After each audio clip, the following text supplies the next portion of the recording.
Hello guys अहिले म तपाईहरुलाई एउटा चीज देखाउन गइरहेको छु। एकदमै है देख्दा पनि दुःख लागेर आउँछ। आइफोन तपाईहरुलाई थाहा छ आइफोन 13 प्रो हो यो हैन। अब यहाँ चीज चाहिँ एउटा देखाउँछु के भएको छ यो चाहिँ ठोकेर चाहिँ के भएको छ भन्दा एकदमै माया लागेर आउँछ खोल्दा कि यहाँ हेर्नुस् न यहाँ गएको छ है आइफोन 13 प्रो को हालत यो भएको छ।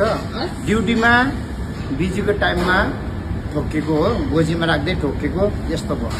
अब यसलाई बनाउनु चाहिँ तपाईको 4000 दिनको चाहिँ माथि नै पर्छ होला। तर सोद्धाखेरि चाहिँ 4000 परेको छ। आइफोन 13 प्रो मैक्स कतिजनाको यो मोबाइल किन्ने आइफोन किन्ने ड्रिम्स हुन्छ। कतिजनाले यो मोबाइल किन्नु लागि सोचिरहेको हुन्छ, कतिजनाले किन्नु लागि पुरा मेहनत गरिरहेको हुन्छ। तर यहाँ हेर्नुस् न एकदमै दुःख लाग्छ क्या, मेहनतले कमाएको पैसाले यस्तो हुँदाखेरि धेरैभन्दा धेरै दुःख लाग्छ गाइस। हेर्नुस् न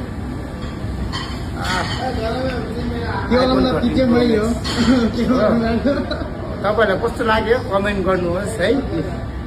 okay guys, thank you, by. Hello guys अहिले म तपाईहरुलाई एउटा चीज देखाउन गइरहेको छु। एकदमै है देख्दा पनि दुःख लागेर आउँछ। आइफोन तपाईहरुलाई थाहा छ आइफोन 13 प्रो हो यो हैन। अब यहाँ चीज चाहिँ एउटा देखाउँछु के भएको छ यो चाहिँ ठोकेर चाहिँ के भएको छ भन्दा एकदमै माया लागेर आउँछ खोल्दा कि यहाँ हेर्नुस् न यहाँ गएको छ है आइफोन 13 प्रो को हालत यो भएको छ। ड्युटीमा बिजीको टाइममा ठोकेको हो, गोजीमा राख्दै ठोकेको यस्तो भयो। अब यसलाई बनाउनु चाहिँ तपाईको 4000 दिनको चाहिँ माथि नै पर्छ होला। तर सोद्धाखेरि चाहिँ 4000 परेको छ। आइफोन 13 प्रो मैक्स कतिजनाको यो मोबाइल किन्ने आइफोन किन्ने ड्रिम्स हुन्छ।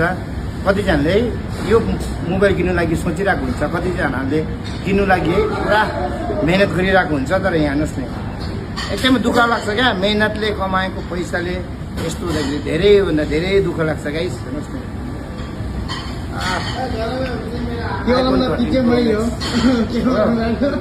तपाईहरुलाई कस्तो लाग्यो कमेन्ट गर्नुहोस् है। Okay guys, thank you, by. Hello guys अहिले म तपाईहरुलाई एउटा चीज देखाउन गइरहेको छु। एकदमै है देख्दा पनि दुःख लागेर आउँछ। आइफोन तपाईहरुलाई थाहा छ आइफोन 13 प्रो हो यो हैन। अब यहाँ चीज चाहिँ एउटा देखाउँछु के भएको छ यो चाहिँ ठोकेर चाहिँ के भएको छ भन्दा एकदमै माया लागेर आउँछ खोल्दा कि यहाँ हेर्नुस् न यहाँ गएको छ है आइफोन 13 प्रो को हालत यो भएको छ। ड्युटीमा बिजीको टाइममा ठोकेको हो, गोजीमा राख्दै ठोकेको यस्तो भयो। अब यसलाई बनाउनु चाहिँ तपाईको 4000 दिनको चाहिँ